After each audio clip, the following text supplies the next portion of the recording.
अपनों ने जहर का जाम दे दिया, गैरों ने बेवफा नाम दे दिया।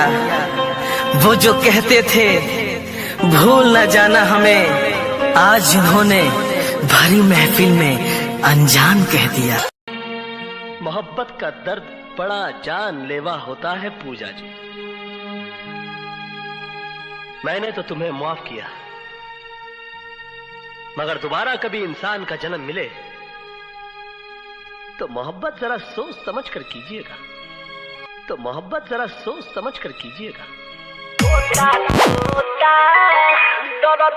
राज राज राज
Lucknow, Lucknow, Lucknow, Lucknow.